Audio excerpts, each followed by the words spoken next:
করে গাড়ি দাঁড় করিয়ে চাঁদা উত্তোলনের প্রতিবাদে আজকে সাংবাদিক সম্মেলন। অতঃপর আমরা যে কর্মবিরতি পালন করছি সেটা মনের ইচ্ছার বিরুদ্ধে। যদি এই প্রশাসন তারাকে স্থগিত করে দেয় তাহলে আমাদের আর কর্মবিরতির আর কিছু থাকে না। যদি তারা রাস্তায় চাঁদা নেয়, আমিও তো ট্রাক দাঁড় করে চাঁদা নিতে পারি, তাহলে তো তাদের সাথে আবার একমত হয়ে গেলাম, যেহেতু রাস্তায় চাঁদা নেওয়া যায়। কিন্তু এই টেন্ডেন্সি যাতে এই জেলায় চালু না হয়, এরই প্রতিবাদে আজকের সাংবাদিক সম্মেলন। এক্সট্রিম মশার কয়েল প্ল্যান্ট ফাইবার দিয়ে তৈরি, ডেঙ্গু চিকুনগুনিয়া বাহি সহ যে কোনো মশার বিরুদ্ধে দেয় এক্সট্রিম সুরক্ষা। আমরা চাই এই জেলা শান্তভাবে থাকতে চাই। অতঃপর যত তাড়াতাড়ি এই চাঁদাবাজি বন্ধ হয়ে যাবে তত তাড়াতাড়ি আমাদের গাড়ি ঘোড়া স্বাভাবিক হয়ে যাবে, এটাই আমার প্রত্যাশা।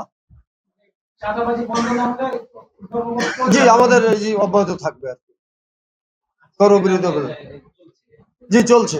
আমরা লক্ষ্য করি যে এই ব্যাপারে কোনো হস্তক্ষেপ হচ্ছে না, চাঁদাবাজি সহযোগিতা করছে কেউ, এরকম যদি মনে করি তাহলে আমরা